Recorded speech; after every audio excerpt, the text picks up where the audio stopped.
So hey friends, this is Mili and welcome back to my channel. दोस्तों, आज की कहानी की शुरुआत होते ही हम इस कहानी की हीरोइन को देखते हैं जो कुछ बता रही थी। वो कह रही थी कि ऐसा अक्सर होता है, रिश्ते में जो पहले प्यार में पड़ता है वो सब कुछ खो देता है। अब वो ये बात क्यों बोल रही थी? क्योंकि उसका शादी 5 साल पहले हुआ याचन से और आज उन लोग का 5th एनिवर्सरी है और उसका पति अभी भी फ्री नहीं है। वैसे वो उसको ढेर सारा मैसेज भेजी थी कि काम खत्म हो गया क्या तुम्हारा, घर कब आओगे, मैं घर पे तुम्हारा इंतजार कर रही हूँ, पर रिप्लाई में कुछ भी नहीं आया था। अब इस बिहेवियर पे तो दुख के सिवा और कुछ होगा नहीं, तो वो भी फिर मैसेज कर देती है कि डिवोर्स लेते हैं और अपना वेडिंग रिंग निकाल के चली जाती है। तो अब नेक्स्ट डे दोनों पहुंच जाते हैं सिविल अफेयर्स ब्यूरो। वहाँ पे उसके हस्बैंड उसको कहते हैं कि क्या हम डिवोर्स नहीं ले तो चलेगा। ऑब्वियसली वो पूछती है कि क्यों, जिस पे वो रिप्लाई देता है कि हम दोनों का फैमिलीज यानी कि वही फैमिली और चिन फैमिली, इन दोनों के बीच में अभी भी कोऑपरेशन होता है तो स्टॉक प्राइस अफेक्ट होगा। अब इस बात से तो उसको बहुत ही ज्यादा गुस्सा आता है, क्योंकि इस चीज का तो यही मतलब हुआ ना कि वो उसको पसंद नहीं करते हैं, उनको बस वो ऑपरेशन में इंटरेस्ट है। पर ये सच नहीं था, क्योंकि उनका असिस्टेंट अपने मन में सोच रहा था कि रात भर ये डिवोर्स का न्यूज ही देख रहे थे। पर पता नहीं जब अपनी वाइफ को कुछ बोलने का बात आता है तो इनको क्या हो जाता है, कुछ बोल ही नहीं पाते। इधर तब तक वो कहते हैं कि बिजनेस मैरिज ऐसा ही होता है, पर वो अब थक चुकी थी इस चीज से। वो कहती है कि हमारी शादी शुरुआत से ही एक गलती थी, तो ये जितना जल्दी खत्म हो जाए उतना अच्छा होगा। वैसे इस चीज से आपके काम पे इफेक्ट तो नहीं पड़ेगा। अब बस बहुत बकवास हो चुका था। वो दोनों डिवोर्स ले लेते हैं और उसके बाद बाहर आते हैं। याचन उससे कहते हैं कि मैं तुम्हें घर छोड़ दूं, पर नहीं, अब उसको इसका कोई जरूरत नहीं था। ये सारा बात जब हो ही रहा था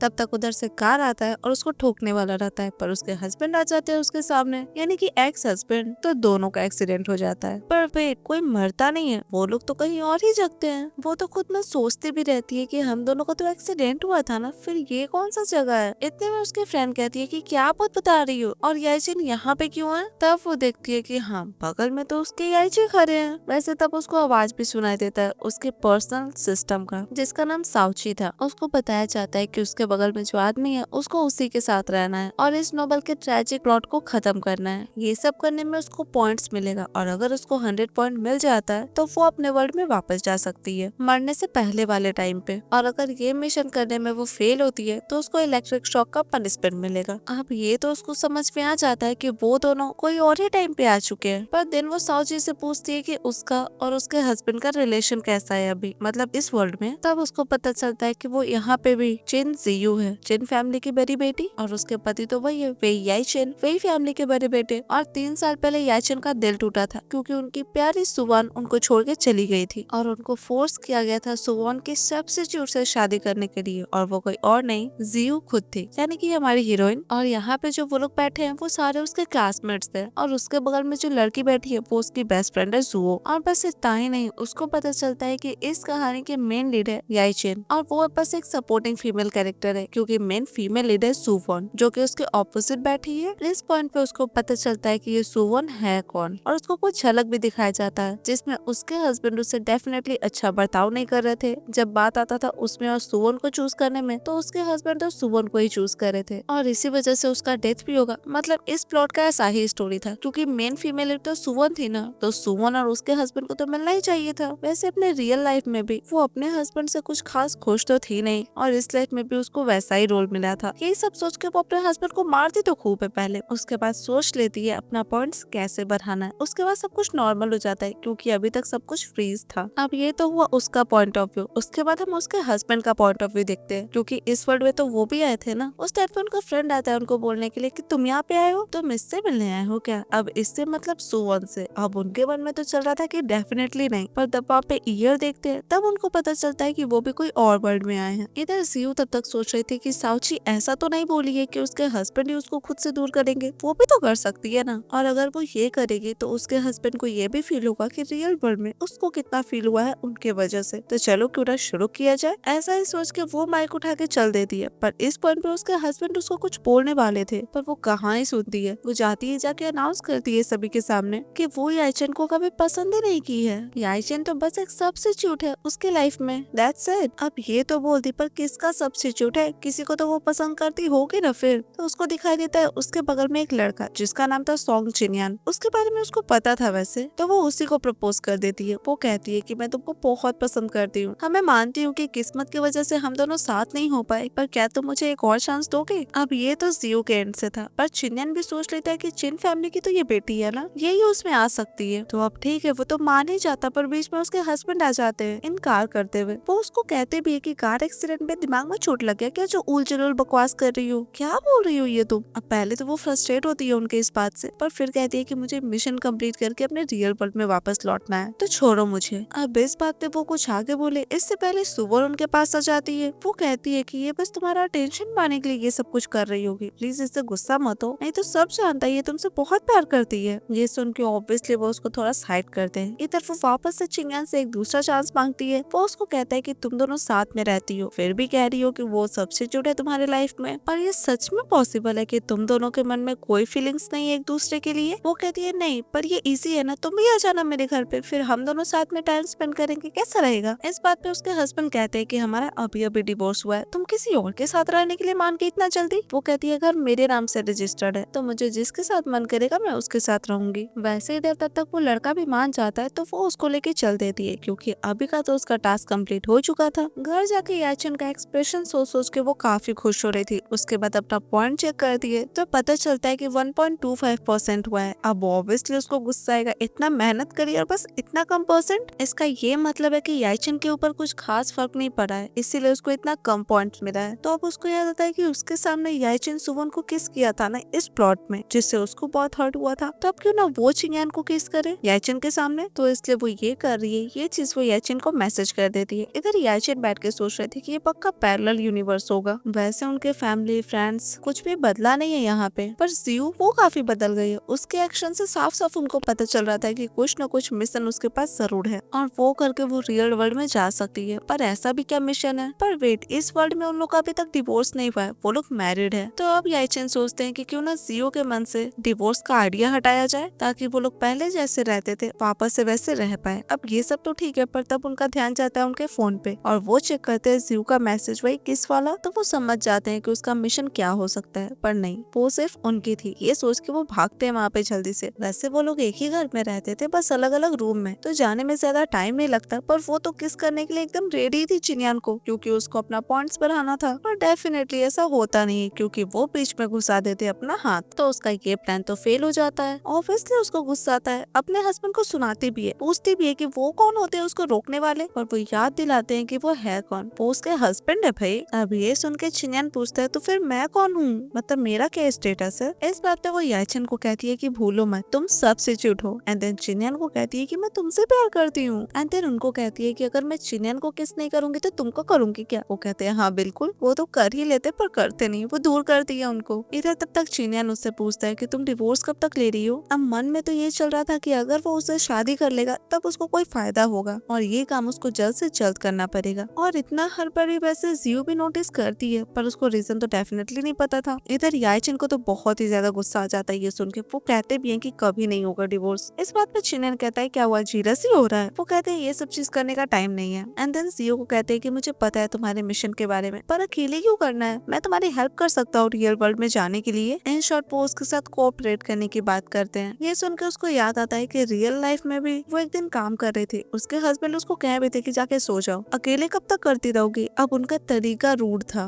और इस चीज से उसको ऐसा लगने लगा कि उसके हस्बैंड को ये लगता है कि लड़की अकेले कुछ कर नहीं सकती है। लड़की तो एक पल के लिए छोड़ भी दो, पर सीओ अकेले कुछ नहीं कर सकती है। तो अब यही सब सोच के वो सुना देती है अपने हस्बैंड को अच्छा खासा। वो कहती है कि मैं बहुत नफरत करती हूँ तुमसे, इतना कि मैं तुम्हें देखना भी नहीं चाहती और तुम्हारे जैसा आदमी अकेले रहना ही डिजर्व करता है। ये सुन के भी उनका रिएक्शन कुछ खास नहीं रहता। इस बात पे तो वो उनको रूम से ही बाहर निकाल देती है। तो अब उनके जाने के बाद चिनियान भी सॉरी कहता है, इसलिए क्योंकि उसको ये बात उस टाइम नहीं करना चाहिए था। पर क्वेश्चन तो ठीक ही था ना। वैसे वो कहती है कि तुम्हारी भी कोई गलती नहीं है, हम दोनों के बीच में शुरू से ही कुछ सही नहीं चल रहा। अब इस बात पे वो उसको टच करने लगता है तो वो तो उसको भी भगाती है, क्योंकि लेट हो चुका था काफी। पर नहीं, चिनियान ऐसे हार नहीं मान सकता था, उसको कुछ न कुछ जल्द से जल्द करना पड़ेगा, क्योंकि अब वो और सॉन्ग फैमिली का नाजायज बेटा नहीं कहलवाना चाहता। इधर वो अपने हस्बैंड को इतना कुछ सुनाई थी तो गुस्सा तो उसको अभी भी आ रहा था, पर वो अपना पॉइंट्स चेक करती है। तब पता चलता है कि 11% हो गया। इसका मतलब याचन को बुरा काफी लगा है उसके सारे बातों से। तो वो वैसे ही उनको ट्रीट करने लगती है, उनको अवॉइड करने लगती है। वो जब दवा लेने के लिए आने लगते हैं पेट दर्द का, तो वो उनके मुंह पे ही गेट बंद कर देती है दवा ना देते हुए। वो उसको कॉफी देते हैं, वो भी नहीं देती है। मतलब इन शॉर्ट वो उनको बहुत बुरी तरीके से अवॉइड कर रही थी। इतना सब करने के बाद अपना पॉइंट चेक करती है तो भी 11% ही था, बिल्कुल भी नहीं बढ़ा था। तो अब उसको लगता है कि शायद ऐसे काम नहीं चलेगा, उसको याचन का सच में इंसल्ट करना पड़ेगा। मतलब क्या किस्मत है ना, रियल लाइफ में भी उसका डिवोर्स हो गया और इस लाइफ में भी वैसा ही प्लॉट है जिससे उसको अपने हस्बैंड से डिवोर्स लेना पड़ेगा वो सारी हरकतें करके। तो अब ठीक है, क्या किया जा सकता था। इधर हम उसके हस्बैंड को देखते हैं जो ऑफिस जा रहे थे। उनके दिमाग में भी जीव का वही सारा बात चल रहा था, पर साथ में वो सोचते भी कि रियल लाइफ में वो ऐसी तो नहीं थी, वो उनसे नफरत नहीं करती थी, वो उनका काफी ध्यान रखती थी। तो अब उनको वो लाइफ ही वापस लाना है और वो कैसे लाएंगे यही सब बारे में सोच रहे थे। तभी तो लड़की टकराती है उनसे और बहुत हड़बड़ा के उनसे माफी मांगती है। ऐसा लग रहा था कि पता नहीं क्या ही गलत कर दी हो। ये चीज वो भी नोटिस करते हैं तो वो अपने असिस्टेंट से पूछते हैं कि ये लोग इतना डर क्यों रही थी मुझसे। जिसपे उनका असिस्टेंट बताता है कि आपको ज्यादा ही शार्प है, मतलब आपका वर्ड काफी रूड लगता है। और आज जाके उनको पहली बार पता चला था कि जीव उनसे इस तरीके से बिहेव इसीलिए कर रही थी क्योंकि वो उससे काफी रूडली बात करते थे जो उनको भी समझ में नहीं आता था शायद। तो अब वो अपने असिस्टेंट से पूछते हैं कि तुम बताओ, अगर कोई अपनी वाइफ को सिर्फ इसीलिए नाराज कर दे क्योंकि वो उससे रूडली बात किया हो तो क्या करना चाहिए। वो कहता है कि वाइफ को खुश करना चाहिए। अब वो कैसे, तो दिल से माफी मांग के। इसके आगे वो कहता भी है कि आप अपनी वाइफ की तरफ काफी कोल्ड थे, शायद आपको पता चल गया कि आपकी वाइफ कितनी अच्छी है तो आप प्यार करने लगे क्या उनसे। अब लो, इस बात को भी वो डिनाई ही करते हैं। अभी बस बिजनेस के लिए वो चाहते थे कि सी उनके साथ रहे, ये चीज वो अपने असिस्टेंट को कहते हैं। अब ये बात जब चल ही रहा था तभी सुवन आती है वहाँ पे। एक पल तो वो अपने असिस्टेंट को कहते हैं कि भगाओ इसको, और वो जब जाने लगता है ये करने के लिए तभी कहते हैं कि जाओ तुम अपना काम करो। मतलब लाइक क्या था ये, असिस्टेंट तो वही सोचता है। इधर वो सुवन को बुलाते हैं अपने केबिन में। वो उनके लिए सूप बना के लाई थी, उनका फेवरेट। तभी वो उससे क्वेश्चन करते हैं। वो कहते हैं कि एक लड़का एक लड़की को खुश करने के लिए क्या कर सकता है। अब वैसे उनको कोई लड़की को ही खुश करना था ना, तो अगर ये क्वेश्चन एक लड़की से पूछा जाए तो वो ज्यादा बेटर रहेगा उनके हिसाब से। पर इधर सुवन के मन में ये क्वेश्चन सुन के लड्डू फूटने लगा था क्योंकि उसका बर्थडे आ रहा था। तो उसको लग रहा था कि याइचिन ये क्वेश्चन उसके खुद के लिए किया है, उसका पसंद नापसंद जानने के लिए। तो वो कहती है कि अगर कोई सरप्राइज दिया जाए दिल से तो इससे काफी खुशी होता है लड़कियों को। अब इतना ही तो उनको जाना था, वो उसको जाने के लिए कहते हैं। पर इससे सुवन को लगता है कि शायद उनको सरप्राइज प्लान करना होगा, तो वो रहेगी तो नहीं कर पाएंगे ना, इसीलिए वो भी खुश होकर चली जाती है वहाँ से। पर ये उसके लिए तो था ही नहीं। वो तुरंत कॉल करते हैं जियो को और उसको कहते हैं कि तुम परसों फ्री हो क्या, हम लोग डिनर करें साथ में। अब ये सुन के उसको अजीब तो लगता है पर उसको याद आता है कि परसों सुवन का बर्थडे है। तो अब ठीक है, उनके साथ डिनर करने के लिए तो वो मान जाती है और कॉल भी कट जाता है। पर उन लोग को कहाँ डिनर करना था ये वो डिसाइड करती है और ये लोकेशन वो सुवन को भी भेज देती है और टाइम भी बता देती है कि उसको कब पहुँचना है। अब सीन शिफ्ट होता है सुवन के बर्थडे वाले दिन। याइचिन तो सारा प्रिपरेशंस करके रखे थे, सुवन के लिए नहीं जियो के लिए। पर वहाँ पे आती है सुवन और इतना सारा प्रिपरेशन देख के वो तो काफी खुश हो जाती है और कहती भी है कि उसको काफी पसंद आया। इतनी देर में जियो आती है चिनियान के साथ और वो कहती है कि मैं गलत टाइम पे आ गई क्या। अब जियो समझ तो सब कुछ रही थी पर उसको गलत ठहराना था उसके हस्बैंड को ही। हाँ, वो समझाने का कोशिश करते हैं पर वो कहती है नहीं, कुछ भी जरूरत नहीं है और तुम वैसे सुवन के साथ हो तो तुमको प्रॉब्लम नहीं होगा अगर मैं चिनियन के साथ रहूं तो। वैसे भी तुम इसके लिए काफी सरप्राइजेस प्लान किए हो तो क्यों ना सभी लोग खुश रहे। अब इस टाइप पे तो वो कुछ नहीं बोलते, चारों लोग खाना खाने बैठते हैं। चिनियन जियो को खाना खिला रहा था, ये देख के उनको बहुत ही ज्यादा गुस्सा आता है। हाँ, सुवन उनको कहती है कि आप मुझे भी खाना खिलाओ, पर वो कहते हैं कि तुमको अगर नाइफ और फोर्क यूज नहीं करना आता है तो बेटर रहेगा कि तुम खाना मत खाओ। इधर उन दोनों का रोमांस तो खत्म ही नहीं हो रहा था। मतलब वो दोनों आपस में बहुत प्यार से बात कर रहे थे और ये देख देख के उनको बहुत गुस्सा आ रहा था। उन लोग को चुप रहने के लिए कहते हैं और वो सीयू को कहते हैं कि मैं तुमसे माफी मांगने के लिए तुमको बुलाया हूँ यहाँ पे। गिफ्ट भी मंगाते हैं जो अपने हाथों से वो उसके लिए बनाए थे। वो उसको कहते हैं कि मैं अपने टोन के लिए तुमसे माफी मांगना चाहता हूँ, मैंने बहुत रूडली तुमसे बात किया है और ये सब कुछ मैंने तुम्हारे लिए प्रिपेयर किया है। वैसे जियो को वुड कार्विंग पसंद था इसीलिए वो अपने हाथों से किए थे उसके लिए। वो आगे कुछ बोले इससे पहले वो गिफ्ट लेके फेंक देती है। वो कहती है कि नाटक किसके सामने कर रहे हो तुम, किसको बुद्धू बनाना चाहते हो अपने ये फेक एक्ट से। तुम भूल गए क्या कि तुम अपने बर्थडे में मुझे कैसे ट्रीट किए थे। अब यहाँ से हमें उनका बर्थडे का सीन दिखाया जाता है। वो उनके लिए केक बना के लाई थी, ढेर सारा लोग भी वहाँ पे बैठा हुआ था। पर इतने लोग के सामने वो उसको कहते हैं कि आगे से ये सारा बकवास चीज मेरे लिए मत करना, मुझे ये खाना पसंद नहीं है। अब ये सुन के उसको बुरा तो काफी लगा था पर वो कुछ नहीं कहती, बस हाँ बोल के वहाँ से चली जाती है। तो अब प्रेजेंट में कहती भी है कि मैं जब तुमको पसंद करती थी तब तो तुम मुझे कुछ नहीं समझते थे, मुझे इतनी बुरी तरीके से ट्रीट करते थे और अब तुम्हारे साथ ज्यादा कुछ हुआ भी नहीं है, इतने में तुमको अकल आ गया, बर्दाश्त नहीं हो रहा क्या। तुम मुझे इम्प्रेस करना चाह रहे हो ना, मैं नहीं होने वाली तुम्हारे इस फेक एक्ट से। इतना बोल के डिवोर्स पेपर्स रखती है और वहाँ से चली जाती है। अब ये डिवोर्स का बात सुन के उनको बहुत बुरा लगा था और उनका हालत देख के सभी को समझ में आ रहा था कि वो जियो से बहुत प्यार करते हैं, मतलब पसंद तो काफी करते हैं। तो एक आदमी उनको सजेस्ट भी करता है कि अगर उनके मन में उसके लिए इतना ही फीलिंग्स है तो उनको कुछ करना चाहिए, सारा मिसअंडरस्टैंडिंग क्लियर करना चाहिए। जी उनको छोड़ के चली जाए उससे पहले। अब वैसे वो उसको पसंद करते हैं ये बात उनको भी नहीं पता था, पर बुरा उनको काफी लगा था। वो उस टाइम का बात वापस से सोचते हैं। केक बनाते टाइम में उसके हाथ में चोट लग गया था, इसीलिए वो उसको ये बात बोले थे कि मुझे ये सब खाना पसंद नहीं है, तो तुम ये सब बकवास चीज मत किया करना। हाँ, उनके फ्रेंड्स उनको समझाते हैं कि वो इतना प्यार से तुम्हारे लिए केक बना के लाए, तुम इतने हर्टफुल वे में उसको बोल दिए। वो कहते हैं कि मैंने तो सिर्फ सच बोला, इसमें हर्टफुल जैसा क्या था। पर हाँ, इस बात पे उनका फ्रेंड उनको कहा जरूर था कि तुम अपने मुंह की वजह से एक दिन बहुत पछताओगे। और बात भी सही था, आज वो दिन था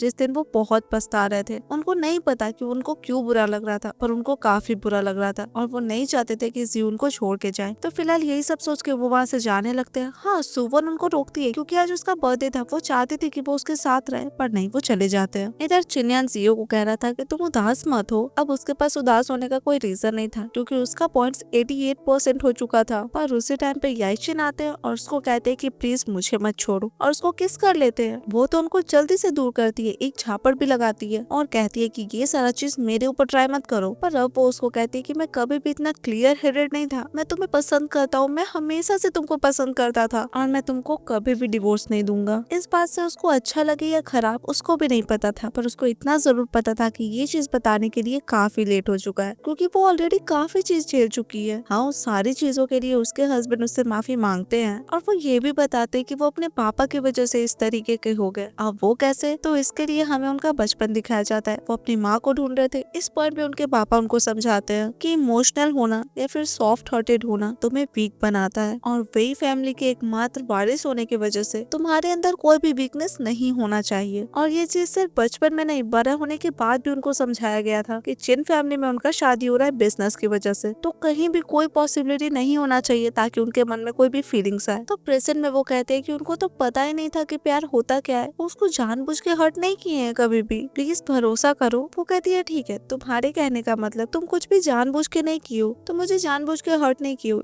इसकी वजह से सब कुछ ठीक हो जाता है क्या? ऐसा नहीं होता और मैं सच में तुमसे बहुत नफरत करती हूँ। मैं चाहती हूँ कि तुम मेरे घर से चले जाओ और मैं तुम्हें देखना भी नहीं चाहती। इतना बोल के वो चली जाती है। हाँ, वो उसको समझाने आके बढ़ते पर चिन्यान रोकता है, तो वो कुछ कहते भी नहीं है, चला जाता है वो लोग। पर उनको इतना जरूर लगता है कि नफरत करती है, इसका मतलब दिल में तो वो उसके है, तो वो उसको मनाने के लिए अब जो भी कर सकते हैं वो करेंगे। उसको एक बार फिर से परसों जरूर करेंगे। इधर अभी अभी जो भी कुछ हुआ था, जियो वही सब के बारे में सोच रही थी। उसके बाद वो वापस से अपना पॉइंट्स चेक करती है जो कि अगेन 0 हो चुका था। अब वो कैसे, जियो को ये समझ में नहीं आ रहा था क्योंकि वो तो अभी अपने हस्बैंड को मारी भी थी, चिल्लाई भी थी, बहुत कुछ सुनाई थी, फिर भी उसका पॉइंट 0 हो गया। यही सब के बारे में सोच रही थी। उधर चिन्यान सोच रहा था कि अगले महीने उसके फैमिली का लीगल वंश अनाउंस किया जाएगा, तो उसको भी जल्द से जल्द जियो से शादी करना होगा। इधर याचिन का असिस्टेंट भी आज बहुत ही ज्यादा सरप्राइज था। क्यों? क्योंकि वो ऑफिस आवर में ये सर्च कर रहे थे कि उस इंसान को परसू कैसे करते हैं जिसको आप पसंद करते हैं। अब उनको क्या मिला था ये तो नहीं पता, पर वो लग जाते हैं जियो के लिए खाना बनाने में, मतलब जियो को जो भी पसंद था वो बनाने में। तो अच्छे से सब कुछ रेडी कर लेते हैं। उसके बाद जियो को मैसेज करते हैं कि वो फ्री है, वो उसके कंपनी आना चाहते हैं उसको कुछ देने के लिए। वो भी उनको रिप्लाई कर देती है कि हाँ। ये देख के वो काफी खुश हो जाते हैं। इधर वो बैठ के सोच रही थी कि अचानक से उसका पॉइंट 0 कैसे हो गया, मतलब वो क्या करे जिससे वो अपने वर्ल्ड में वापस जा पाएगी। तभी उसकी पर्सनल असिस्टेंट साउचू से कहती है कि उसका पॉइंट 0 इसलिए हुआ है क्योंकि याचिन उसको पसंद करने लगे हैं, तो वो उनके प्यार का फायदा उठा सकती है अपने रियल वर्ल्ड में जाने के लिए। अब वो कैसे, तो इंसान प्यार जिससे सबसे ज्यादा करता है, अगर उसे धोखा मिले तो हर्ट भी उतना ज्यादा होता है। तो अब वो भी सोच लेती है कि उसको याचिन को हर्ट कैसे करना है। वो धोखे से साइन लेगी उनसे डिवोर्स पेपर्स पे और इस चीज से उनको बहुत बुरा लगेगा और हो सकता है कि उसका पॉइंट्स भी बढ़ जाए। यही सब सोच रही थी तभी उसको मैसेज आता है याचिन का, तो वो भी उनको रिप्लाई कर देती है कि हाँ वो उनसे मिल सकती है काम के बाद,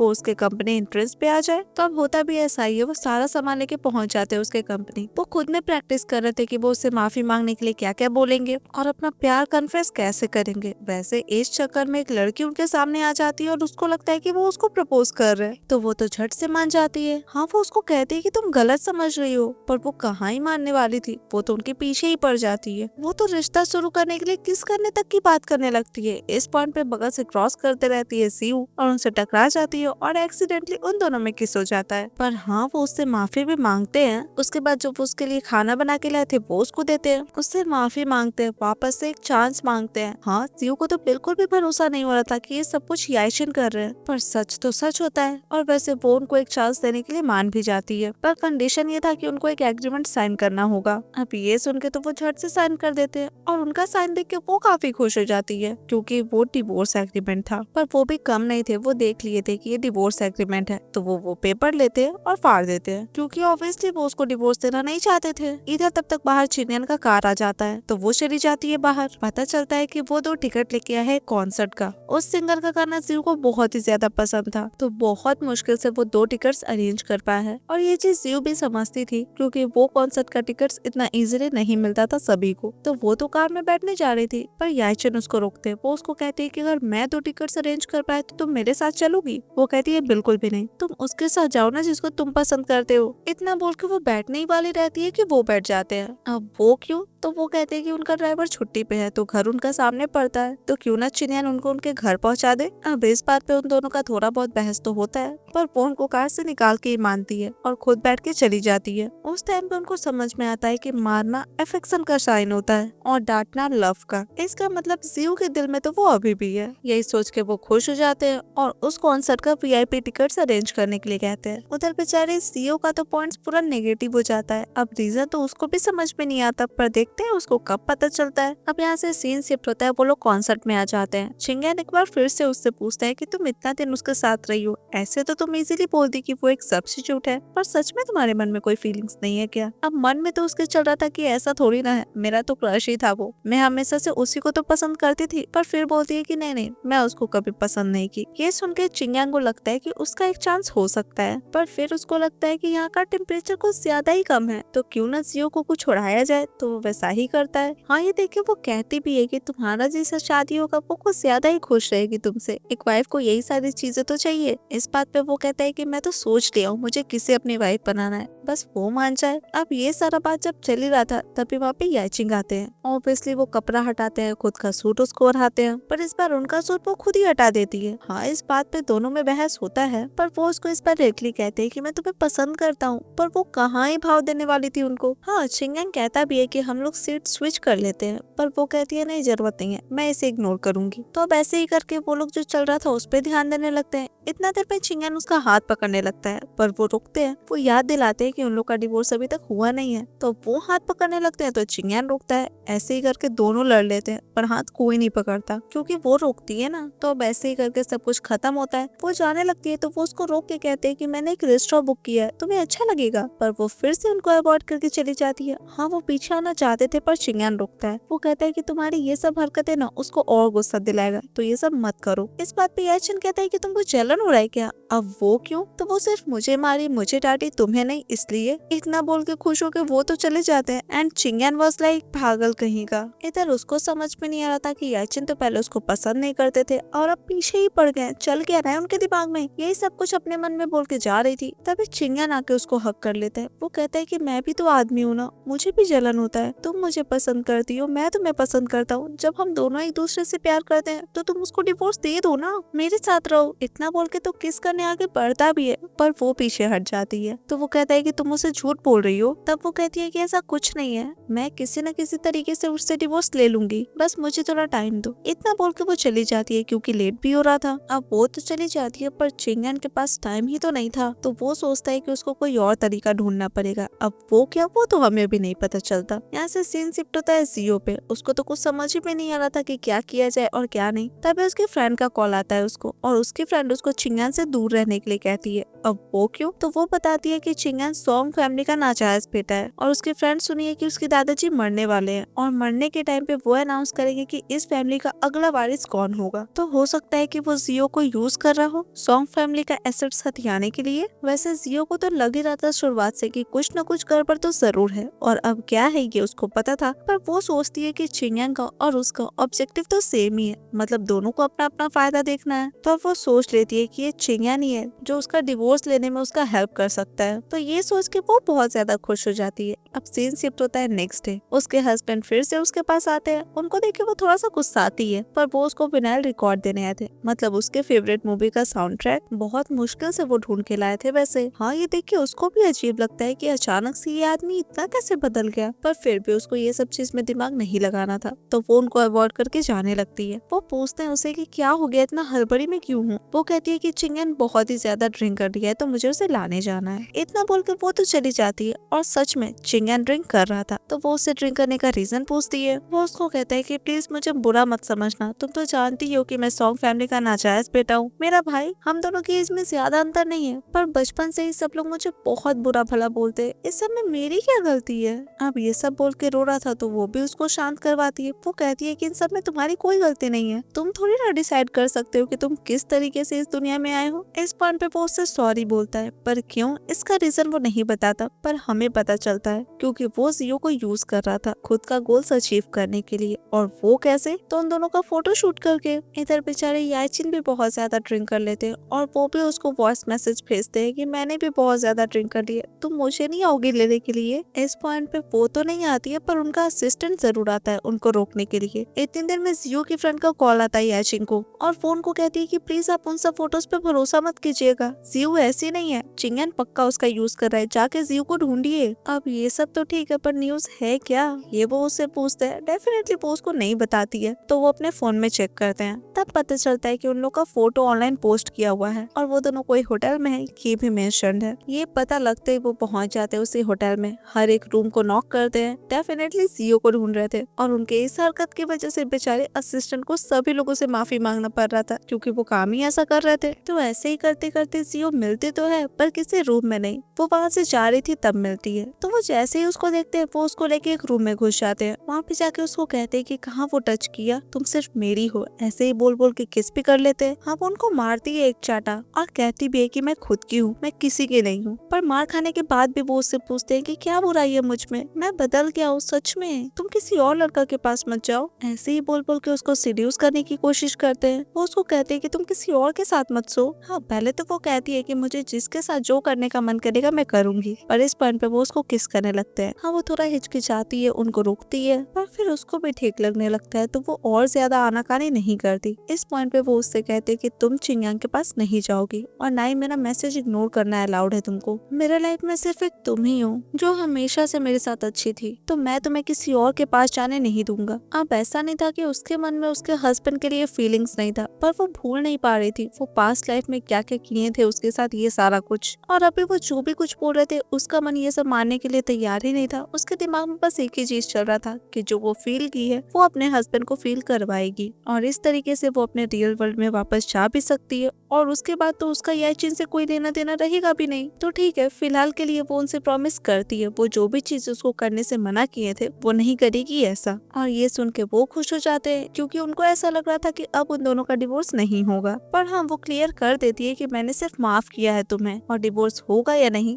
ये तुम्हारे बिहेवियर पे डिपेंड करेगा, तो अब से ऐसा कुछ भी मत करना जिससे मुझे गुस्सा आए। और हाँ, वो डेफिनेटली नहीं करेंगे ऐसा, वो उससे कहते हैं। और वो खुश भी काफी थे, पर जियो के दिमाग में तो कुछ और ही चल रहा था। वो उनको ये बात इसीलिए कही थी ताकि वो उस पर भरोसा करे और ये डिवोर्स नहीं होगा ऐसा ही सोचे, पर उसके बाद वो उनको धोखा देगी ऐसा वो सोच लेती है। अब ऐसा वो क्या करेगी वो तो अभी हमें नहीं पता, पर फिलहाल उसके हस्बैंड उससे गुड नाइट किस मांगते हैं तो वो दे भी देती है, क्योंकि नाटक तो जारी रखना था ना। उसके बाद वो कहती है कि वो काफी थक गई है तो वो रेस्ट करना चाहती है। तो ठीक है, उसके हस्बैंड भी वहाँ से चले जाते हैं। हम वहाँ से बाहर जाते हैं। ये गुड न्यूज अपने असिस्टेंट को भी बताते हैं वैसे। तभी उनको कॉल आता है उनके दादाजी का, और वो तो बहुत ही ज्यादा गुस्से में थे, क्योंकि ये सोशल मीडिया पे जो भी कुछ चल रहा था उनको एक्सप्लेनेशन चाहिए था, इसीलिए वो उनको बुलाते हैं पुराने वाले घर। वो वहाँ पे जाते भी है। उनके दादाजी उनसे कहते हैं कि ये लड़की यानी कि जियो दोनों फैमिली का इज्जत बर्बाद करने पे लगी हुई है, और वैसे भी जहाँ तक उनको याद है याचिन भी कुछ खास पसंद नहीं करते हैं जियो को। तो अब दादाजी भी चाहते थे कि उन दोनों का ब्रेकअप हो जाए, यानी कि डिवोर्स हो जाए, वही बेटर रहेगा, और सुवन से शादी कर ले। पर क्यों, तो सू फैमिली अभी बिजनेस में काफी अच्छा चल रहा है इसीलिए। पर ये सब सुनने के बाद भी याचिन साफ साफ मना कर देते हैं डिवोर्स लेने से। हाँ, उनके दादाजी को बहुत गुस्सा आता है इस बात पे। उनको पनिशमेंट देते हैं, रात भर बारिश में बाहर बैठने के लिए कहते हैं। मतलब जरूरी नहीं था कि रात भर, पर तब तक जब तक उनको अकल ना आ जाए। पर उनको अकल तो आता ही नहीं है। सुबह हो जाता है पर वो अपने डिसीजन पे अड़े रहते हैं। पर हाँ, सुबह में उनका बॉडी जरूर जवाब दे देता है, वो बेहोश हो जाते हैं। इधर जियो, उसको कुछ अजीब लग रहा था, क्योंकि वो जब से मानी थी उनसे डिवोर्स ना करने के लिए तब से उनका कोई मैसेज ही नहीं आया था। यही सब सोच रही थी, तभी उसके कंपनी में चिंगन आया है ऐसा उसको बताया जाता है। तो वो तो काफी खुश हो जाती है, क्योंकि वो याचिन को धोखा देने में उसका हेल्प ले सकती थी, तो इसलिए उसको आने के लिए कहती है। वो आते आते उससे माफी मांगता है, ये भी कहता है कि वो ट्रेंडिंग टॉपिक हटवा दिया है और वो काफी ड्रंक हो गया था, इसी वजह से ये सारा कुछ हो गया, तो सारी गलती उसकी थी। पर जहाँ तक बात रहा उन लोग का फोटो ऑनलाइन पोस्ट होने का, इस चीज का इल्जाम वो सॉन्ग फैमिली पे लगा देता है। अब हाँ, उसका झूठ तो समझ ही रही थी जियो, क्योंकि उसको सच्चाई पता था, पर वो भी नाटक कंटिन्यू रखती है क्योंकि उसका हेल्प तो उसको भी लेना था। और वो कैसे, तो वो अपना प्लान बताती है चिन्यान को। वो कहती है कि उसको डिवोर्स लेना है याइचिन से, और जब से ये लास्ट इंसिडेंट हुआ है तब से याइचिन और भी ज्यादा इमोशनल हो गया है, तो वो उससे डिवोर्स के बारे में बात कर नहीं सकती है, पर उसको डिवोर्स तो चाहिए, पर कैसे ये उसको समझ नहीं आ रहा है। इस बात पे चिंगन उसको सजेस्ट करता है कि उसको डिवोर्स ऐसे लेना पड़ेगा जिससे ये बात याइचिन को भी पता न चले। और वो कैसे, तो सू फैमिली के साथ अभी एक प्रोजेक्ट साइन करने वाला है याइचिन, तो अगर उस प्रोजेक्ट में जो साइन करना है उस साइन के साथ डिवोर्स पेपर साइन हो जाए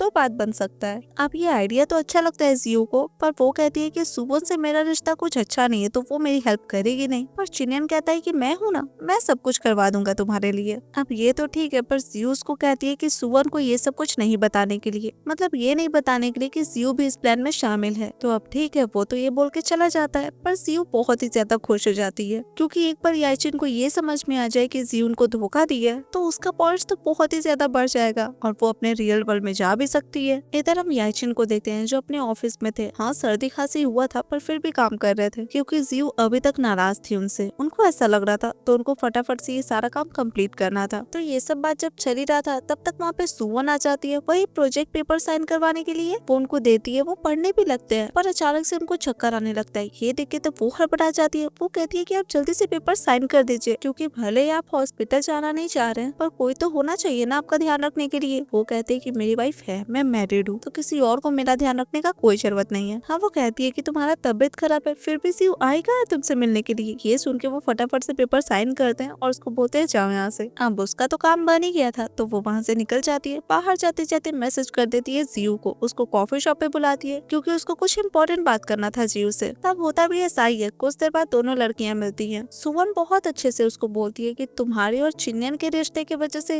याइचिन के दादाजी बहुत ही ज्यादा नाराज है और अब वो चाहते हैं कि याइचिन तुम्हें डिवोर्स देके मुझसे शादी करे। और देखो, याइचिन डिवोर्स पेपर साइन करके भिजवाया भी है, तो अब तुम भी फटाफट से साइन कर दो ताकि बाद में तुम्ही को ऑकवर्ड न फील हो। हाँ, इस पॉइंट पे चिंगन तो वहाँ पे था ही और याइचिन भी भागते हुए वहाँ पे पहुँच ही गए थे। इधर सुवोन उसको कह रही थी कि वो तो तुमको देखना भी पसंद नहीं करते हैं, इसीलिए तो डिवोर्स पेपर्स मेरे हाथों भिजवाए हैं। अब हाँ, जियो को क्या ही प्रॉब्लम था इस चीज में, वो तो साइन कर भी दे, पर याइचिन आके रोक लेते हैं। वो कहती है तुम तो साइन कर चुके हो ना, तो फिर मैं करूँ तो क्या प्रॉब्लम है। अब इस पॉइंट पे उनको याद आता है कि वो साइन किए कैसे थे, और याद करने के बाद कहते हैं कि सुवोन चीट की है मुझे, वरना मैं तुम्हें डिवोर्स कैसे दे सकता हूँ। इस पॉइंट पे जियो कहती है कि वो झूठ नहीं बोल रही है, सब कुछ मैंने डिजाइन किया था क्योंकि मैं चाहती थी तुम्हें डिवोर्स देना, और ये प्लान तो चिन्यान का था। और ये सुवोन, ये तो शुरुआत से अंत तक हमारी एक मोहरा थी। ये सुनकर सुवोन को बहुत ही ज्यादा गुस्सा आता है। वो पूछती है कि तुम चाहती क्या हो। वो कहती है बस इसको डिवोर्स देना और उस आदमी के साथ रहना जिसे मैं पसंद करती हूँ। याइचिन कहते हैं वो अच्छा आदमी नहीं है, वो तुम्हें यूज कर रहा है। वो कहती है पर इसने कभी मुझे हर्ट तो नहीं किया, और तुम हमेशा बोलते रहते हो कि तुम मुझे पसंद करते हो, पर मुझे सबसे ज्यादा हर्ट तुमने ही किया है। ये सुन के वो कहते हैं कि तुम जो प्रॉमिस की थी कि तुम किसी और के पास नहीं जाओगे, वो सब झूठ था।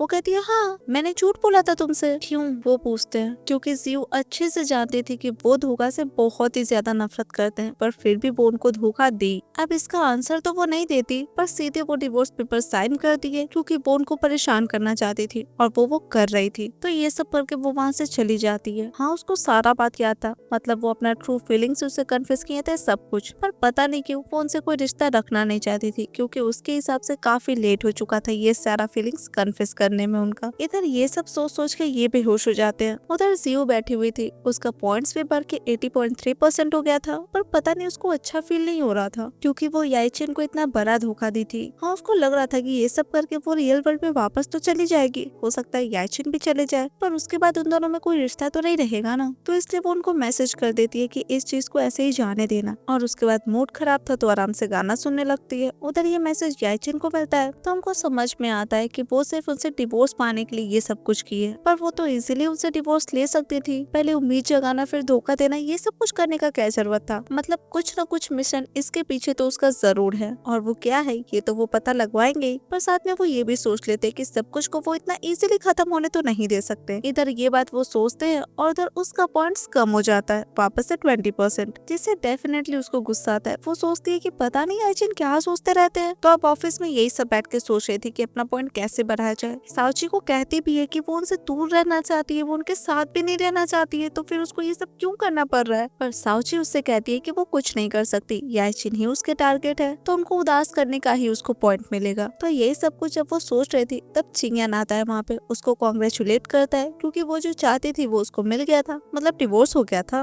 तो अब वो भी बेचैन था उससे शादी करने के लिए। तो ये बात वो इनडायरेक्टली कहता ही है। तभी भागते हुए याइचिन आ जाते हैं। अब वो क्यों, तो वो कहते हैं कि मेरे दादाजी ने मुझे घर से निकाल दिया है, तो ये रहा मेरा रिज्यूमे, मैं क्या तुम्हारी कंपनी में काम कर सकता हूँ? मैं फ्री में काम करूंगा और कुछ भी काम करूंगा जो भी तुम बोलोगी। अब हाँ, ये बात सुन के चिंगा ने सबसे पहले बोलते है कि तुम क्यों आ जाते हो बार बार इसको गुस्सा दिलाने के लिए, ये नहीं रहना चाहती तुम्हारे साथ। पर वो उसको अवॉइड करते हैं। वो जियो से कहते हैं कि मैं तुम्हारे साथ रहना चाहता हूँ। अब मन में तो ये चल रहा था कि जितना ज्यादा टाइम इसके साथ स्पेंड करेंगे वो उतना ज्यादा उसको समझ पाएंगे, उसके मिशन को समझ पाएंगे और उसको परसू कर पाएंगे। और सेम चीज उसके भी दिमाग में चल रहा था कि वो जितना टाइम उनके साथ रहेगी उतना बार उनका दिल दुखा सकती है, जिससे उसको पॉइंट्स मिल सके। तो वो भी उनको काम पे रखने के लिए रेडी हो जाती है और पहला काम उनको देती है 20 किलोमीटर दूर जाके उसके लिए कॉफी लाने का, और वो भी सिर्फ 10 मिनट में। हाँ, ये चीज पॉसिबल तो नहीं लग रहा था क्योंकि 20 किलोमीटर जाना और आना 10 मिनट में पॉसिबल नहीं था। यही सोच के चिंगयान खुश हो रहा था। पर फिर भी वो बाहर जाके सुवन को कॉल करके बता देता है कि याइचिन वापस से आ गया है जियो के कंपनी में काम करने से, तो उसको कुछ करना चाहिए वरना वो दिन दूर नहीं है कि वो इन दोनों का वापस से शादी होने का न्यूज सुनेगी। इधर वो तो पूरा हेलीकॉप्टर मंगा लेते हैं सिर्फ कॉफी लाने के लिए, अपने असिस्टेंट को भेजते हैं और वो लेके आता है और बस 10 मिनट में हड़बड़ा के वो ला के देते हैं उसको। हाँ, टाइम पे तो थे ही ना। ये देख के वो भी अपने मन में सोचती है कि पहले तो मेरे लिए ये सारी चीजें कभी नहीं की हैं और अब ऐसा दिखा रहे जैसे पता नहीं कितना अच्छे से जानते हो मुझे। और बात भी सही था, वो जो कॉफी लेके आए थे वो पूरा वही था जो जियो को पसंद है। ये बात वो उससे कंफर्म भी करते हैं, पर वो कहती है कि बिल्कुल भी नहीं, क्योंकि एक्सेप्ट थोड़ी ना करेगी कि यही कॉफी उसका फेवरेट है। पर उसके मन में चल रहा था कि ये कोइंसिडेंस होगा पक्का, क्योंकि जिस इंसान को अपना वेडिंग एनिवर्सरी याद नहीं है उसको ये सारा कुछ याद रहेगा क्या। तो वो बोल भी देती है कि तुम ऐसा मत सोचना कि तुम ये सब कुछ कर रहे हो इससे मैं तुमसे दोबारा शादी करने के लिए मान जाऊंगी। वो कहते हैं कर सकती हो क्या? बिल्कुल भी नहीं। इतना बोल के वो उनको भेजती है उनका जो रियल काम है यहाँ पे वो करने के लिए। हाँ, उनके जाने के बाद उसका असिस्टेंट आके उससे पूछता है कि उनको काम क्या दिया जाए, जिस पे वो कहती है कि उसको कंपनी का रूल्स अभी मालूम नहीं है, तो तुम किसी ऐसे आदमी को बोलो जो उसको कंपनी का रूल्स अच्छे से सिखा दे। और याद रखना, अब वो प्रेसिडेंट भी नहीं है, बस एक ऑर्डिनरी एम्प्लॉय है। तो अब होता भी ऐसा ही है, असिस्टेंट सारे सिक्योरिटी गार्ड्स के सीनियर को जाके उनसे इंट्रोड्यूस करवाते हैं और इनडायरेक्टली समझाते हैं कि उनका करना क्या है। अब उसको क्या समझ में आता है ये तो हमें नहीं पता, पर वो उनको वेयर हाउस भेजता है कुछ पेपर्स लाने के लिए, और वो जब जाते हैं तो वो गेट लॉक कर देता है। इधर उसका पॉइंट बिल्कुल भी नहीं बढ़ा था, तो वो सोच रही थी कि पता नहीं वो क्या कर रहे होंगे। कॉल करती है तो कॉल भी नहीं लगता, तो वो जाके चेक करती है कि वो कर क्या रहे हैं। इधर उनका हालत तो खराब होने लगा था, पर वो अपने आप को समझा रहे थे कि नहीं, अब मैं 12 साल का बच्चा नहीं हूँ। पर ऐसा क्यों? तो उनकी यादों से ऐसा लग रहा था कि उनके साथ ये काम बहुत बार किया गया हो, पर फिर भी वो अपने आप को जितना हो सके शांत कर रहे थे, पर एक पॉइंट पे बेहोश भी हो जाते हैं। उधर वो नीचे आती है, वो सबसे पूछती है कि याइचिन है कहाँ, तो उसको बताया जाता है कि याइचिन को वेयर हाउस में लॉक कर दिया गया है। ये सुन के वो जल्दी से जाती है उस तरफ, क्योंकि उसको याद था कि याइचिन क्लॉस्ट्रोफोबिक है, मतलब उनको बंद कमरों से डर लगता है, और वो कभी भी ये नहीं चाहती थी कि उनको हर्ट हो, मतलब इस तरीके से वो सफर करे। इस पॉइंट पे उसका असिस्टेंट आके कहता है कि फायर अलार्म बज रहा है, आप बाहर जाइए, मैं किसी को बोल दूंगा याइचिन को ढूंढने के लिए। पर नहीं, वो उनको छोड़ के नहीं जा सकती थी, वो खुद से जाती है वेयर हाउस। हाँ, उनका हालत खराब था पर वो होश में थे। वो उनसे माफी मांगती है, पर वो मुस्कुराते हुए कहते कि मैं जानता था कि तुम आओगी, तो अब आराम से उठा के उनको बाहर निकालती है। बाहर आती है तो उसका असिस्टेंट भी माफी मांगता है उससे, क्योंकि वो जो फायर अलार्म बजा था वो किसी के स्मोक करने की वजह से बजा था, तो कोई ऐसा बड़ा बात नहीं था। तो ठीक है, वो उन सबको भेज देती है वहाँ से। उसके बाद यह चीज से पूछती है कि तुम गुस्सा नहीं हो, मैंने उन लोगों को कहा था कि तुम्हारे साथ ऐसे बिहेव करने के लिए। वो कहते हैं नहीं, मैं तुम्हें परसू कर रहा हूँ, माफी मांग रहा हूँ, तो तुमको जो मत तुम मेरे साथ कर सकती हो। हाँ, इस पॉइंट पर सुवन आती है उसको डांटने के लिए। वो कहती है कि जब तुमको पता है कि याइचिन क्लॉस्ट्रोफोबिक है तो तुम ऐसा कर भी कैसे सकती हो। अब सीयू कहती है ये सब तो ठीक है, पर तुम यहाँ कैसे आ गई। वो कहती है तुमको क्या लगता है मुझे पता नहीं चलेगा ये सब कुछ। हाँ, इतना बोल के याइचिन को भी समझाने का कोशिश करती है कि सीयू ये सब कुछ जानबूझ के कर रही है उनके साथ, पर वो तब भी सीयू के ही फेवर में कहते हैं। क्यों? क्योंकि वो उसको पसंद करते थे, ये बात वो उसको बोलते हैं। और साथ में सुवन को भी कहते हैं कि मैंने सब कुछ आई थिंक क्लियर कर दिया है तुमसे, तो तुम जा सकती हो। इस पॉइंट पे सुवन कहती है कि आज चैरिटी पार्टी है रात को, तो मैं यहाँ तुमको इनवाइट करने के लिए आई थी उस डिनर पार्टी में। जियो कहती है कि हम दोनों चले जाएंगे साथ में। अब हाँ, उनको अच्छा फील होता है इस चीज से, पर जियो सुवन को एक्सप्लेन करती है कि अब मेरा एम्प्लॉय है तो इसका वर्किंग आवर्स मैं अरेंज करूंगी। इतना बोल के वो उनको लेके चली जाती है। पर हाँ, सुवन किसी को कॉल करती है और रात में कुछ करने के लिए कहती है जियू के साथ। अब वो क्या ये तो पता नहीं। तब यहाँ से सीन शिफ्ट होता है उससे डिनर पार्टी पे। वो दोनों आते हैं साथ में। याइचिन जियू के असिस्टेंट बन के आते हैं वहाँ पे। पर जो भी था सब लोग बैठते हैं। वो बिजनेस के बारे में उन लोग से कुछ बात करने लगती है। इस बात पे वो लोग उसके लड़की होने पे मजाक उड़ाने लगते हैं। मतलब कहते हैं कि हम आदमी अगर बात करें तो वो ज्यादा अच्छा रहेगा। वैसे भी तुम लड़की हो, कल के डेट पे अपने घर जाना होगा, माँ और बच्चों का जिम्मेदारी निभाना होगा। ऐसे ही कर करके उसको बोल रहे थे। इस बात से याइचिन को बहुत ज्यादा गुस्सा आ जाता है। वो उन लोग को कहते हैं कि वो लोग कोऑपरेशन के बारे में बात करने आए हैं या फिर कोई जेंडर सेमिनार चल रहा है यहाँ पे। वो उन लोग को बताते हैं कि वो कितना मेहनत किए इस कंपनी को इस लेवल का बनाने के लिए। मतलब चिन फैमिली की बेटी है तो चिन फैमिली का ही कंपनी संभालती है, पर वो बहुत मेहनत की है उसके लिए और क्या क्या करिए ये सब कुछ भी बताते हैं। इस पॉइंट पे उसको भी समझ में आता है कि याइचिन इतना नोटिस करते थे क्या उसको तो कभी पता नहीं चला। शायद वही उनको गलत समझी हो। पर फिलहाल याइचिन उसको कहते हैं कि ये सारी बातें उसके अगेंस्ट बोलना ये तो चिन फैमिली का डिसरेस्पेक्ट हुआ। तो ऐसे लोग के साथ वो कैसे कोऑपरेट कर सकती है। और बात सही था, वो भी नहीं चाह रही थी कोऑपरेट करना। वो वहाँ से चली जाती है। अब बाहर जाती है तो उनसे पूछती है कि वो लोग तो मेरे अगेंस्ट बोल रहे थे ना, तुमको इतना गुस्सा क्यों आ रहा था। वो कहते हैं कि मैं जानता हूँ तुम कितना मेहनत करती हो और चाहे तुम कुछ भी करो मैं तुम्हें हमेशा सपोर्ट करूंगा। हाँ, ये सुन के वो उनको कहती है कि ऐसा मत सोचो कि तुम्हारी इतने अच्छे बात से मैं पिघल जाऊंगी। मैं अभी भी तुमसे नफरत करती हूँ। वो कहते हैं हाँ ठीक है, पर मैं तो तुमसे प्यार करता हूँ ना। इतना बोल के वो उसको हक कर लेते हैं। तो वो कहती है कि ठीक है मैं घर जा रही हूँ। हाँ, वो उसको पहुँचाना चाह रहे थे पर वो कहती है कि मैं खुद से चली जाऊंगी और चली ही जाती है। पर ऐसा नहीं था कि वो उसको अकेले जाने दिए थे। वो पीछे पीछे आते हैं पर इतना देर में वो न जाने कहाँ गायब हो जाती है। वो उसको ढूंढने लगते हैं और इधर तो उसको कुछ गुंडे पकड़ के रखे थे। हाँ, वो उन लोग को पैसे देना चाह रही थी पर उन लोग को कोई पैसा नहीं चाहिए था। वो लोग को तो वो खुद चाहिए थी। पर फॉर्चुनेटली वो लोग कुछ कर नहीं पाते क्योंकि याइचिन आ जाते हैं सही टाइम पे। अब बैठते हैं तो वो भी अकेले ही जानते ना कितना ही मारेंगे। मारते हैं, ऐसा नहीं है कि मारते नहीं है, पर मार खाते भी बहुत ही ज्यादा है। इस टाइम पे उसकी पर्सनल सिस्टम साउजी उससे कहते रहती है कि अगर इस टाइम तुम याइचिन को छोड़ के भाग जाओगी तो हो सकता है कि तुम अपने वर्ल्ड में वापस चली जाओ सिर्फ एक यही काम करके। और वो भी तो वही चाहती थी ना, पर नहीं, वो नहीं जाती। वो भी फिर जाती है उन लोगों से। अब इस टाइम पे वो लोग उस पे हमला करने उठते हैं पर बीच में याइचिन आ जाते हैं और उनको फिर से बहुत चोट लग जाता है। हाँ, इस टाइम पे पुलिस का सायरन सुन के वो लोग भाग जाते हैं पर वो बेहोश हो जाते हैं और उनके इस एक्शन से उसको सिंसियरिटी दिख रहा था उनके प्यार में। तो अब जो भी था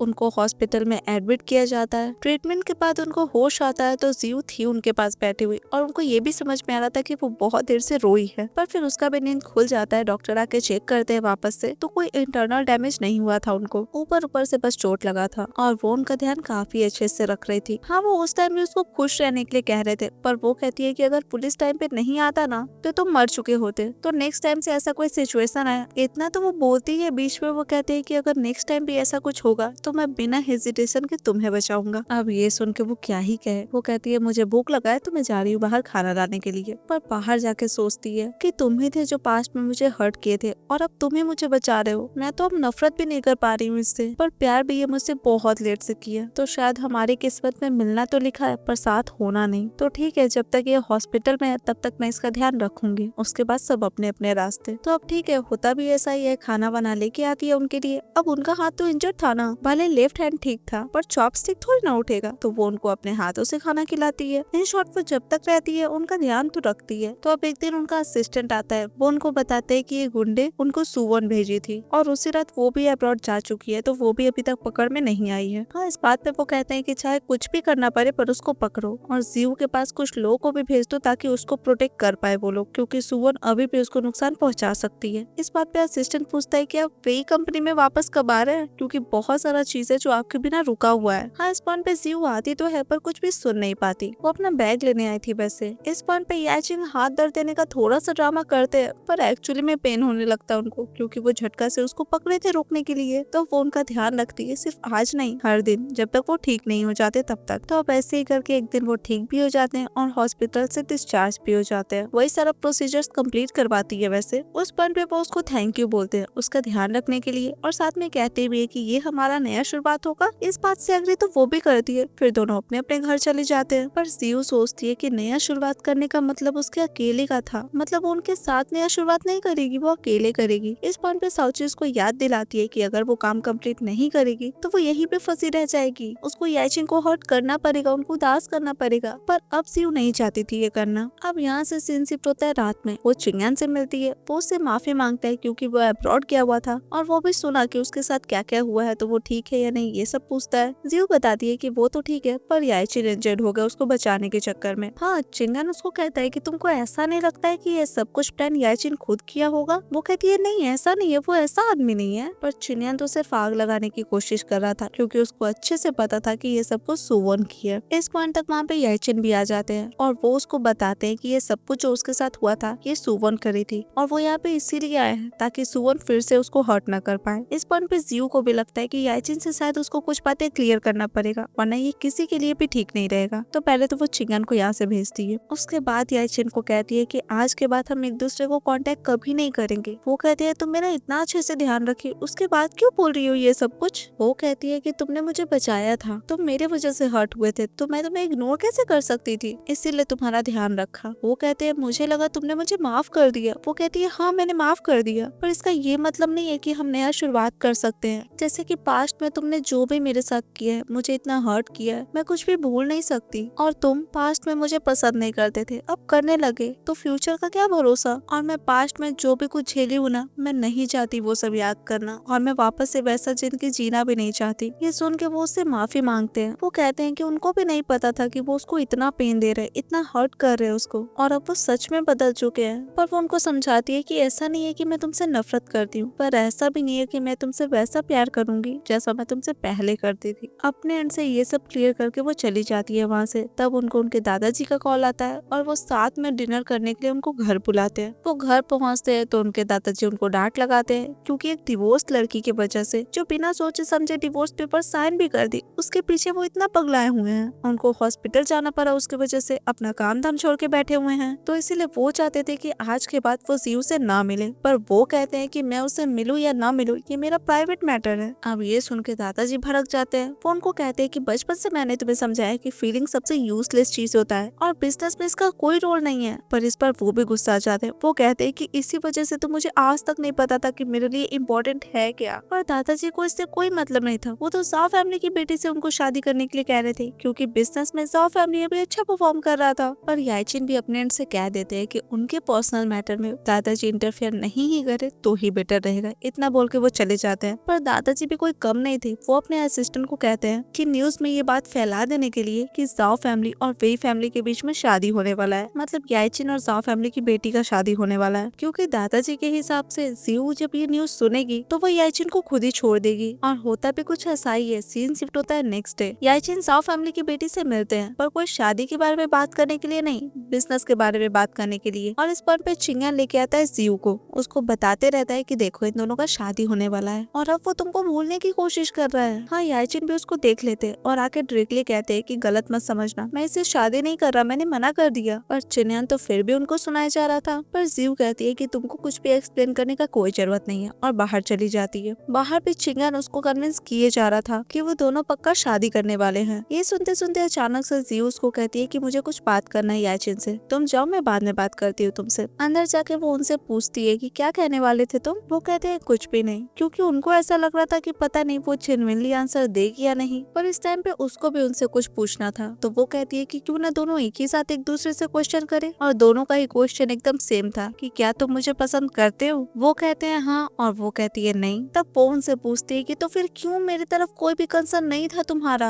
अब इस बात का आंसर उनके पास नहीं था। पर वो कहते हैं कि मैं तुम्हारी केयर करता था, बस जता नहीं पाता था। और जियो को भी कहीं कहीं ऐसा लगता है कि शायद उनका पास्ट उसको नहीं पता है और हो सकता है कि उनके पास्ट में ही कुछ ऐसा हुआ हो जिससे वो ऐसे बन गए हो। इस पॉइंट पे वो उससे पूछते हैं कि तुम मुझे एक चांस दोगी? इतना जल्दी आंसर करने का जरूरत नहीं है, मैं तब तक वेट करूंगा जब तक तुम हाँ ना बोल दो। अब इस टाइम पे वो हाँ तो बोल देती है, पर घर जाके उसको गुस्सा आ रहा था कि वो हाँ क्यों बोलती, और अगर नहीं बोलती तो वो क्या उसका जिंदगी भर वेट करते रहते। एक न एक दिन तो सब कुछ खत्म हो ही जाता ना, पर ऐसा कुछ हुआ नहीं। नेक्स्ट डे वो वापस से जाते अपने दादाजी से मिलने के लिए और वो उनको कहते कि मैंने मना कर दिया ना शादी के लिए, तो आप मुझे फोर्स क्यों कर रहे हैं? हाँ, दादाजी को ये चीज पसंद नहीं आता कि वो उनके अगेंस्ट जाए, इसीलिए उनको वापस से रूम में बंद कर दिया जाता है और जब तक वो उनका बात मानने के लिए तैयार हो ना जाए तब तक उनको बाहर नहीं निकाला जाएगा। और ये सिर्फ पहली बार नहीं था, उनके साथ ये चीज बचपन से होता आ रहा है। अगर वो किसी चीज को करने से मना करते तो उनको इसी तरीके से रूम में बंद कर दिया जाता था। पर इस बार वो कॉम्प्रोमाइज करने के लिए बिल्कुल भी तैयार नहीं थे। इधर हम जियो को देखते हैं जिसको कॉल आता है साओ फैमिली की बेटी का। वो उसको बताती है कि याइचिन अपने घर गया और उसको वापस से बंद कर दिया गया क्योंकि वो शादी करने से मना करने के लिए गए थे। हाँ, जियो पूछती है उससे कि उसके फैमिली को पता नहीं है क्या कि उसको क्लॉस्ट्रोफोबिया है, पर वो लड़की उसको कहती है कि तुम तो उसकी एक्स वाइफ थी ना, तुमको नहीं पता कि उसको कैसे हुआ, ये बचपन से उसके साथ ऐसा ही किया जा रहा है। जियो कहती है कि तुम मुझे क्यों बता रही हो, जिसपे वो कहती है कि हम दोनों ही एक दूसरे से शादी करना नहीं चाहते हैं और वो तुम्हारे लिए बहुत कुछ करता है, तुम दोनों का अच्छा फ्यूचर हो सकता है। तो अब ये सुन के वो भी पहुंच जाती है वहाँ पे। पहली बार नॉक करती है तो गेट खुलता है। याइचिन से मिलना चाहती है ये भी बोलती है, पर दादाजी का स्ट्रिक्ट ऑर्डर था कि उसको याइचिन से नहीं मिलने दिया जाए, तो उसको घर से बाहर निकाल दिया जाता है। इधर उनको भी बोला जा रहा था कि वो ऐसे रूम में लॉक है, पर वो एक बार भी उनसे मिलने नहीं आई, तो वो उस लड़की के लिए इतना कुछ क्यों झेल रहे हैं। दादाजी उनके लिए एक अच्छा पार्टनर ढूंढ सकते हैं, पर वो श्योर थे कि वो ऐसा कुछ नहीं करने वाले हैं। इधर वो अपने कंपनी के बॉडीगार्ड्स को मंगाती है, माइक मंगाती है और जोर जोर से चिल्ला के सभी को बताती है कि वही फैमिली के हेड अपने पोते के साथ क्या हरकत कर रहे हैं। रिकॉर्ड करके बार बार यही प्ले करती है, जिससे दादाजी भी बाहर आते हैं। हाँ, दादाजी कहते हैं कि ये फैमिली मैटर है, इसमें बाहर वालों का ऐसे बोलना ठीक नहीं है, पर जियो कहती है कि ये कोई भी फैमिली मैटर नहीं है। एंड देन दादाजी को ही दो चॉइस देती है, पहला ये कि याइचिन को बाहर निकाला जाए और दूसरा ये कि वो पुलिस को कॉल करेगी और सारे मीडिया में ये बात फैला देगी कि वही फैमिली अपने पोते के साथ क्या हरकत करता है। अब इससे वही फैमिली का लॉस तो होगा और ये लॉस दादाजी अफोर्ड नहीं कर सकते थे, तो वो अपने आदमी को कहते हैं जियो को याइचिन के पास ले जाने के लिए। हाँ, वैसे जियो अपने बॉडीगार्ड्स को कह देती है कि अगर वो 20 मिनट में बाहर नहीं आएगी तो पुलिस को कॉल कर देने के लिए, पर ऐसा कुछ करने का नौबत नहीं आता क्योंकि वो जाती है अंदर और याइचिन को होश में लाती है। उसके बाद उनको सही सलामत बाहर लेके आती है। हाँ, उनको देख के दादाजी गुस्साते हैं, कहते हैं कि वो इतना टाइम अपना बर्बाद किए उनके ऊपर, क्योंकि एट दिन तो वो अपने अंदर इमोशन ले ही है, वो बहुत वीक हो चुके हैं। अब याइचिन भी बहुत गुस्सा जाते हैं। वो कहते हैं दादाजी को कि आप मुझे इतना क्रूएल आदमी बनाने में इतना टाइम दिए, आप मुझे एक एक्सीलेंट सक्सेसर तो बना दिए, मतलब आपके लिए एक टूल जो आपका बिजनेस हैंडल कर पाए, एक मशीन जिसके अंदर ना कोई इमोशन है ना उसका कोई चॉइस है। और ये सारा बात सुन के जियो को समझ में आता है कि याइचिन ऐसे है क्यों, क्योंकि उनको कभी प्यार मिला ही नहीं, उनको पता ही नहीं है कि प्यार होता क्या है। और इसका ये मतलब भी नहीं है कि उनके पास दिल नहीं है, बस उनको जाहिर करना नहीं आता कुछ भी। हाँ, इस पॉइंट पे जियो भी दादाजी को कह देती है कि याइचिन कोई मशीन नहीं है, वो एक इंसान है चलते फिरते जिनके पास दिल है, तो ऐसे घर में रहने का कोई फायदा नहीं है। इतना बोल के वो लेके जाती है उनको वहाँ से। हाँ, दादाजी कहते हैं कि अगर घर से बाहर गए तो तुम वही फैमिली के वंश नहीं रह जाओगे, पर इस चीज से भी उनको कोई प्रॉब्लम नहीं था। वो चले जाते हैं उसको लेके बाहर, जाके उसको अलग लेके जाते हैं। वो उसको बताते हैं कि उनको नहीं आता था अपना फीलिंग्स जाहिर करना, वो तो बस एक टूल थे। पर जब वो डिवोर्स का बात की थी तब उनका मन कर रहा था उसको रोक के रखने का, रीजन उनको पता भी नहीं था, पर फिर भी अपने आदत से विपरीत जाके वो उसको रोकना चाहते थे। और तब उनको पता चला कि वो उसको पसंद करते हैं। इस पॉइंट पे वो भी उनको एक्सेप्ट कर लेती है, क्योंकि उसको जो भी मिसअंडरस्टैंडिंग था वो सब कुछ क्लियर हो चुका था। याइचिन बुरे आदमी नहीं थे, ये उसको पता चल चुका था, पर फिर भी वो उनको कहती है कि मुझे लगता है अभी हम दोनों को ही थोड़ा टाइम चाहिए। तो इस चीज से उनको भी कोई प्रॉब्लम नहीं था वैसे। पर हाँ, वो उनसे पूछती जरूर है कि अगर हम दोनों वापस नहीं जा पाए अपने वर्ल्ड में तो क्या होगा। वो कहती है कुछ नहीं, ये जगह भी तो अच्छा ही है ना, और भले ये रियल वर्ल्ड हो या ना हो, पर तुम हो तभी तो जिंदगी है ना। अब हाँ, उसको इस तरीके के आंसर का आदत नहीं था तो उसको थोड़ा सा अजीब लगता है। तभी उसको उसके कंपनी से कॉल आता है और कंपनी में कुछ तो हुआ है ये बताया जाता है, पर क्या। तो कॉल करने के बाद वो याइचिन को बताती है कि कंस्ट्रक्शन साइट पे कोई एक्सीडेंट हुआ है, तो इसी के रिगार्डिंग कोई प्रॉब्लम हुआ है, तो वो कंपनी जा रही है। अब वो तो चली जाती है उनके कंपनी, पर याइचिन देन अपने आदमी को कॉल करके कहते हैं कि उनको कुछ फिशी लग रहा है, ये एक्सीडेंट जो भी कंस्ट्रक्शन साइट पे हुआ है इसके रिगार्डिंग तो पता लगाने के लिए। इधर वो कंपनी आती है तो पता चलता है कि मीडिया वाले कंस्ट्रक्शन साइट पे है, उससे जवाब चाहते हैं। वो पूछती है अपने असिस्टेंट से कि रीजन पता चला, मतलब क्यों हुआ, पर नहीं, ऐसा कुछ भी पता नहीं चला था। पर हाँ, ऑनलाइन उसके कंपनी को क्रिटिसाइज बहुत ही ज्यादा किया जा रहा था। उन लोग के कंपनी पे ये आरोप लगाया जा रहा था कि वो लोग अपने एम्प्लॉयज को 5 घंटा ही सोने देते हैं, उसके अलावा पूरा दिन काम करवाते हैं, यानी कि ओवर टाइम करवाते हैं, और प्रॉपर सैलरी भी नहीं देते। और वो जिस एम्प्लॉय का एक्सीडेंट हुआ है वो थकावट की वजह से हुआ है। अब ये सारा बात सुनकर जियो को समझ में आ जाता है कि इन सब के पीछे पक्का सुवॉन ही होगी, क्योंकि वही तो उसको नुकसान पहुंचाना चाहती है ना। अब ये सब जब सोच ही रही थी तभी उसकी दोस्त का उसको कॉल आता है। वो उसको कहती है चिंगयान से हेल्प लेने के लिए, क्योंकि उसका लीगल बैकग्राउंड है। तो अब वो कॉल करती है उसको। पहली बार तो वो कॉल नहीं उठाता, अवॉइड करता है, पर दूसरी बार उठाता है। वो कहती है उसको हेल्प करने के लिए, क्योंकि न्यूज तो वो भी देखा था। पर वो कहता है कि तुम तो जानती हो ना मेरा पोजीशन सॉग फैमिली में अभी भी ऑकवर्ड है, तो मैं तुम्हारा हेल्प नहीं कर पाऊंगा, पर मैं कोशिश जरूर करूंगा। अब ये सुन के वो भी कुछ नहीं कहती, पर हाँ चिंगेन अपने मन में जरूर सोचता है कि अगर उसको हेल्प चाहिए होगा तो वो उन दोनों की शादी की बात जरूर करेगी, और अगर नहीं तो बात ही खत्म है। इधर वो समझ जाती है कि उसको सिर्फ खुद पे विश्वास करना पड़ेगा अभी, तो वो अपने असिस्टेंट को कहती है कि एक्सीडेंट इन्वेस्टिगेशन टीम बनाने के लिए, मतलब जो भी हुआ था इसके बारे में इन्वेस्टिगेट करने के लिए, और दूसरा प्रेस कॉन्फ्रेंस अरेंज करने के लिए, क्योंकि वो सभी को बताएगी कि उसके खिलाफ जो आरोप लगा है वो सच नहीं है, वो झूठ है। इस पॉइंट तक वहाँ पे पुलिस आ जाता है उसको अरेस्ट करने के लिए, क्योंकि वो हेड थी ना और उसके कंपनी के आदमी का एक्सीडेंट हुआ था, तो वो चाहती है, पर हाँ याचिन उसको बाहर निकलवा देते हैं, और वो उसके गारंटर थे। वो उनको कहती है कि तुम क्यों आए, तुम भी अगर इसमें पढ़ोगे तो तुमको भी गाली सुनना पड़ेगा, पर ठीक है ना, उनको कोई दिक्कत नहीं था अगर उनको कोई भला बुरा कहे तो। वो कहती है कि तुम्हें मैं गलत नहीं लगती। वो कहते हैं नहीं, मैं जानता हूँ कि तुम गलत नहीं हो। तो अब ठीक है, उसको भूख लगा था तो वो लोग कुछ खाते पीते हैं। उसके बाद वो अपना अगला प्लान बताती है उनको, वही प्रेस कॉन्फ्रेंस वाला, और नेक्स्ट डे वो कॉन्फ्रेंस होता भी है, और वो सारे रिपोर्टर्स को दिखाती है अपने एम्प्लॉयज का सैलरी, उनका अटेंडेंस शेड्यूल, और इस डेटा से पता चल रहा था कि उसके कंपनी के एम्प्लॉयज को सैलरी मिलता था और उन लोग को 8 घंटा से ज्यादा काम नहीं करना पड़ता था, और पैसा का ट्रांसफर किया हुआ डिटेल सब कुछ बताती है ताकि वो इनोसेंट प्रूफ हो पाए। और बात रहा कि इस एक्सीडेंट के पीछे हाथ किसका है, तो इसका इन्वेस्टिगेशन जारी है। उस टाइम उसकी पर्सनल सिस्टम सबको बताती है साउची कि इसके पीछे सुवॉन का हाथ है, और वो भी सबको कहती है कि जो भी चीज होगा पता चल जाएगा, और अगर वो गुनहगार है तो उसको लॉ के हिसाब से पनिशमेंट मिलेगा। तो अब ये सब कुछ खत्म होने के बाद चिनयान उसके पास आता है। वो उसको सॉरी बोलता है क्योंकि वो उसका हेल्प नहीं कर पाया, पर वो उसको थैंक यू जरूर बोलती है क्योंकि वो उसको कुछ सिखाया था। और वो क्या, तो वो कहती है कि कभी कभी इंसान का कहा हुआ बात और किया गया काम सच नहीं होता। हो सकता है कि उस बात के पीछे कोई झूठ हो, कोई लालच हो। हम दोनों ही एक दूसरे के साथ थे, एक दूसरे का यूज करने के लिए। तो मैं उम्मीद करती हूँ कि तुम्हारा जो भी सपना था वो एक दिन पूरा जरूर हो। इतना बोल के वो चली जाती है, और तभी चिंगयान को कॉल आता है उसके घर से कि उसके दादाजी का डेथ हो चुका है और उसका बड़ा भाई सॉन्ग फैमिली को इनहेरिट कर लिया है। इधर वो बाहर आती है तो यूशेद तो उसका इंतजार कर ही रहे थे। वो भी उसको कॉन्ग्रेचुलेट करते हैं और वो उसको थैंक यू बोलती है और बताती भी है कि तुम जो चाहते थे सब कुछ हो चुका है अब। पर इस पॉइंट पे वो कहते हैं कि मैं तो बस तुमको खुश देखना चाहता हूँ फिलहाल, भले तुम मेरे साथ हमारे वर्ल्ड में चलो या फिर तुम किसी और के साथ खुश रहो, इस बार चॉइस तुम्हारा ही रहेगा। इस पॉइंट पे वो कहती है कि मुझे तो अभी भी इसका आंसर नहीं पता है, 1 महीना और वेट करोगे क्या? वो कहते हैं हाँ बिल्कुल। वो कहती है कि अगर 1 महीना बाद भी नहीं समझ में आया तो जब हम लोग बूढ़े हो जाएंगे तब तक वेट करते रहोगे और तब भी यही क्वेश्चन पूछोगे? वो कहते हैं हाँ, तब तक मैं तुम्हारा फ्रेंड तो रहूंगा ही ना। अब यही सारा बात चल रहा था तभी वहाँ पे सुवन आती है और आती तो है उसको मारने के लिए, पर इंजर्ड होते हैं यूचिन। उधर उसको तो पुलिस पकड़ के ले जाता है पर वो मरने लगते हैं। हाँ, वो उनको इंतजार करने के लिए कहती है, एम्बुलेंस आ रहा है, सबको सांत्वना देती है, पर वो उसको कहते हैं कि एक बार स्माइल करोगी क्या लास्ट टाइम। अब कोशिश तो करती है पर फिर जो सिचुएशन था एक्सप्रेशन भी तो वैसा ही होगा ना। इस पॉइंट पे वो साउची से भी हेल्प मांगती है पर वो कहती है कि तुम अपना टास्क कंप्लीट नहीं कर पाई तो तुम लोग रियल वर्ल्ड में नहीं जा सकते और नॉवेल के वर्ल्ड में डेथ सच्चा होता है। ये सुन के तो उसका और दिमाग खराब हो जाता है। वो कहती है कि सारी गलती मेरी है, मैं अपना टास्क कंप्लीट नहीं कर पाई, कि मेरी वजह से तुम हर्ट हुए, प्लीज अगर तुम ठीक रहोगे तो मैं वो सब कुछ करूंगी जो तुम चाहते हो। ये सुन के वो भी कहते हैं कि पता नहीं, मैं तो अभी अभी सीखा कि प्यार करते कैसे, और मैं जा रहा हूँ, मुझे भूल जाना और अच्छे से जीना। इतना बोलते ही वो बेहोश हो जाते हैं। हाँ, वो रोती रहती है बहुत। इस पॉइंट पे अचानक से उसका परसेंटेज बढ़ने लगता है और वो दोनों अपने वर्ल्ड में वापस आ जाते हैं एकदम उसी टाइम पे जिस टाइम वो लोग डिवोर्स लेने जा रहे थे। तो फिलहाल तो होश आने के बाद वो जिंदा थे यही सोच के वो बहुत खुश हो जाती है और इस टाइम वो उनको कहती है कि मैंने कहा था अगर आप जिंदा रहेंगे तो आप जो कहेंगे मैं वो करूंगी, तो अब आप बताइए डिवोर्स लेना है या नहीं। वो कहते हैं तुम्हारा मन, अगर तुम चाहो तो मुझे कोई प्रॉब्लम नहीं है। हाँ, वो कहती है कि लेना है। उनको थोड़ा अजीब लगता है पर वो कहती है कि आपने ही ना कहा चॉइस मेरा है, तो अब डिवोर्स तो दोनों ले लेते हैं। उसके बाद वो फिर से स्टार्ट करती है अपना रिश्ता, जाके इंट्रोड्यूस करती है उनसे और इस नए रिश्ते के नए शुरुआत से ये कहानी यहीं पे खत्म हो जाता है। तो दोस्तों, आपको ये कहानी कैसा लगा आप मुझे कमेंट्स में जरूर बताइएगा। And thank you so much friends for watching this video. मैं आपसे मिलती हूँ नेक्स्ट वीडियो में, तब तक के लिए बाय।